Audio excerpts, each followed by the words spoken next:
That was President Trump last night in Kentucky making the case for Republican candidates with T-minus 23 days until Americans head to the poll. We are now in countdown mode going into the midterm elections. Joining me right now is the House Majority Leader, Kevin McCarthy. Great to see you, Congressman. Thanks very much for stopping by this morning. Well, thank you very much for having me back. So here we are, 23 days away from the midterms. Let's start there. I know you've been traveling the country, trying to support your colleagues across the country in different races, as well as raising an enormous amount of money for your colleagues in the Republican Party. Give us a sentiment in terms of where you see the midterms headed. Well, I see the midterms have actually changed in the last month. The intensity level, there was an advantage on the Democratic side. But that has narrowed after viewing what the Democrats had done to Kavanaugh.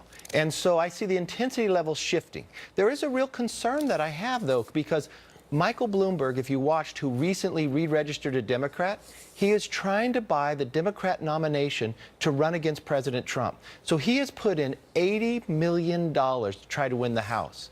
The president was just there in Kentucky because that's one of the first races you're going to want to watch. Andy Barr against Amy McGrath.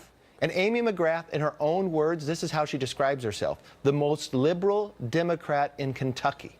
So I see this is going to be a battle because of the financial resources the Democrats have against us, but the number of our candidates are doing very well and have gotten a bump in the last couple weeks. You know, it's interesting when you look at that, because for the longest time, the Democrats tried to say they were the party of the American worker. And yet, when you look at the donations from individuals into the Republican Party, you are beating the Democrats in that regard, but they've got a handful of big, deep-pocketed donors like a Michael Bloomberg, like a Tom Steyer.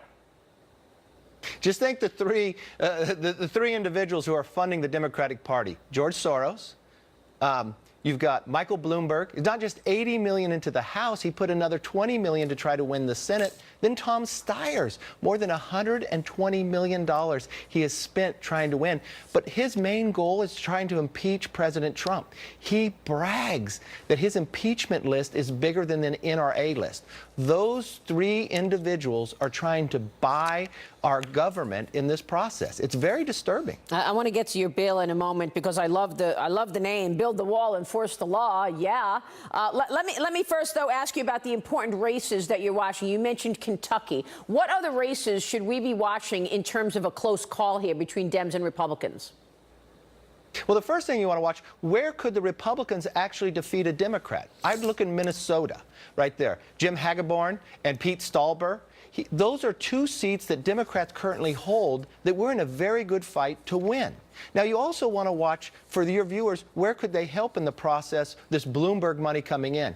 It's coming a great deal into California, where they're spending $10 million on individual races. But look at the open seat in Orange County. Here's young Kim, an immigrant from South Korea, Republican, running against Gil Cisneros, who was accused earlier this year from a Democrat running for the State House of sexual harassment. Young Kim is leading right now. But we have 7 seats in California where I've never seen so much money being spent of them attacking. Then you could go out to Barbara Comstock, who is still in the lead, the Democrats have fought every time, but who's been such a big fighter. Then think of this. Bloomberg just sent $1 million against Karen Handel right outside of Atlanta. Karen won that big special election earlier this year with all that money being spent against her. She's one of the hardest working freshmen and most successful legislatively we've had. Wow. And then think of this open seat down in Miami that is a highly Spanish-speaking district that Democrats thought they'd pick up easily. They nominated Donna Shalala. Remember her decades ago in the Bill Clinton administration? Yes. We have Maria Elvira Salazar, who not only speaks Spanish where Donna Shalala does not, she was a reporter on Univision and Telemundo for a number of years. She knows the community. So for those out there trying to claim something different, we need the intensity level. We have a disadvantage with money. History is against us, but we're going to beat history. Why? Look at what we've done with the economy. Yeah. Look at what we've done to the VA, reforming it, rebuilding our military. Look what we've done to combat opioids, the largest comprehensive bill you have ever seen, more than $4 billion. Right. Our stop human trafficking, modern-day slavery online. Yeah, and this is about results versus Democrats' resistance. Yeah, results versus resistance. You've said that now a number of times, and it speaks accurate. Let me ask you this, because one of the big issues is immigration. Let's take a short break, and then I want to get into the weeds in your new bill, Build the Wall, Enforce the Law. We are talking this morning with the Majority Leader, Kevin McCarthy. We'll take a short break and come right back. Welcome back. I'm back with House Majority Leader Kevin McCarthy. And Congressman, you have introduced a bill to fund the border wall. Tell us about it. Where does the money come from, and where does the money go? Well, this is a bill called Build the Wall, Enforce the Law. Now, remember, Maria, we have fully funded the first request of the president to start building that wall, and we are at $1.6 billion. This will finish the job at 25. But it's more than just building the wall. What this is about is safe communities, our children, protecting them from fentanyl, protecting them from gang members, and from human trafficking. So what the bill does is even further. It gives an advanced appropriation that fully funds the wall, but more importantly, it goes in to protect them. Remember what he'll do.